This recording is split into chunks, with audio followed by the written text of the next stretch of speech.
প্রিয় দর্শক, ভিডিওটা সম্পূর্ণ দেখুন, দেখলে বুঝতে পারবেন মাদক একটি গ্রাম মাদকে কি যা এখন অবস্থা। আচ্ছন্ন হয়ে আছে এক অদৃশ্য অন্ধকারের চাদরে। যে জনপদে একসময় শান্তির সুবাতাস বইত, আজ সেখানে মরণের বিভীষিকা। চারিদিকে শুধু আতঙ্ক আর ফিসফিস। অদৃশ্য এক ইশারায় চলছে মরণ রমরমা কারবার, যার বিষাক্ত থাবায় প্রতিদিন নিঃস্ব হচ্ছে শত শত পরিবার। এক সময়ের শান্ত গ্রামটি আজ যেন এক জীবন্ত নরক। এখানে সত্য বলাটাই এখন সবচেয়ে বড় অপরাধ। সিন্ডিকেটের বিরুদ্ধে টু শব্দ করলেই নেমে আসে পৈশাচিক নির্যাতন। প্রতিবাদীদের দমাতে অপরাধীদের প্রধান অস্ত্র মিথ্যা মামলা আর অতর্কিত হামলা। আইনের শাসনের চেয়ে এখানে এখন ব্যবসায়ীদের তর্জন গর্জনই যেন শেষ কথা। এক অদৃশ্য শক্তির ভয়ে পুরো গ্রাম আজ জিম্মি। আমরা কাগজ পেপারে করছি, কিন্তু আসলে এই দিনে দমাইতাম পারি না। ওই কি জানা ওই গাঁজা এই দিয়ে ভরপুর এই গ্রাম। জানালা দিয়া আমি ডাক্তারের কাছে বাচ্চা নিয়ে দেবো, তো 10,000 টাকা রাখছিলাম, এই টাকাটা নিয়ে গেছে জানালা দিয়া। আর আপনার ওই যে একটা মোবাইল ছিল, ওই মোবাইলও নিয়ে গেছে। এখন কে নিয়ে গেছে এটা কইতে পারি না। আমাদের গ্রামের ভিতরে তদ্রুপ বেশি, তদ্রুপ অনেক বেশি, যেটা আসলে গ্রামের সবাই জানে, কিন্তু এটা নিয়ে কেউ পদক্ষেপ গ্রহণ করতেছে না। প্রশাসনের কাছে কে জানাইবো? আজকে প্রশাসনে ধরে নেবো, কালকা দেবো বাড়িয়া, তো লাভ কি? আজকে আমি পত্রিকা দিচ্ছি, কালকা আমার বাড়ির মধ্যে আমল হইতে পারে। যে বয়সে হাতে থাকার কথা বই খাতা, সে বয়সে এলাকায় কিশোররা হাতে তুলে নিচ্ছেন মরণঘাতী সরঞ্জাম। বাংলাদেশ থেকে মাদক আসলে উৎখাত হবে কিনা আমি জানি না। মাদকের উপরে ট্যাক্স বসানো হয়েছে, বাট মাদক যারা বিক্রি করে তাদেরকে ধরার কিন্তু কোনো প্রস্তুতি নাই। এখনই ব্যবস্থা না নিলে অদূর ভবিষ্যতে এটি কেবল অপরাধীদের চরণভূমি ছাড়া আর কিছুই থাকবে না।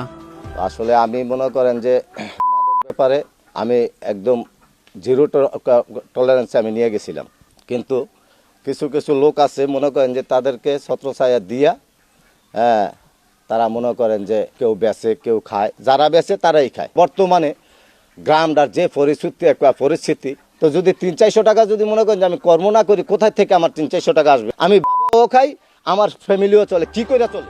কুমিল্লার দেবিদ্বার উপজেলার ধলাহাঁস গ্রাম 1 নং ওয়ার্ডের এই একটি এলাকায় নিরাপদ স্বর্গরাজ্যে পরিণত হয়েছে। আমরা আসলে সরকারের কাছে আকুতি করব যে মাদকের উপরে ট্যাক্স বা কর না বসে আপনারা মাদক কিভাবে এই দেশ থেকে নির্মূল করা যায় সেই ব্যবস্থা করুন, অর্থাৎ মাদক ব্যবসায়ীদের ধরুন। কেননা আপনারা যদি মাদক ব্যবসায়ীদের স্থান না দেন, তাহলে এই মাদক কিন্তু বাংলাদেশে ঢুকবে না। বাংলাদেশে মাদক ঢুকায় কে? প্রশাসন। এটা কিন্তু কেউ অস্বীকার করতে পারবে না, কারণ মোটা অঙ্কের টাকা খেয়ে প্রশাসনই মাদক এই দেশে ঢোকায়।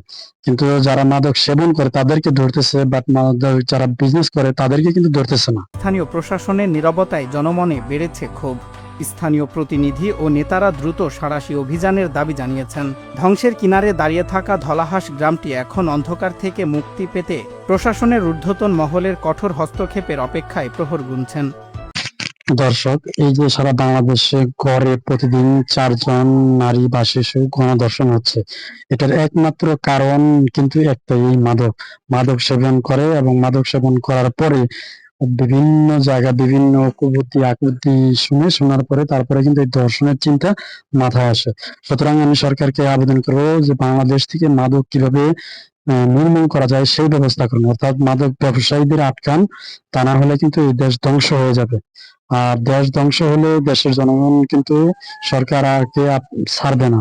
এটা কিন্তু বাস্তব। ভিডিওটা পারলে শেয়ার করে দিন। ধন্যবাদ সবাইকে। আসসালামু আলাইকুম।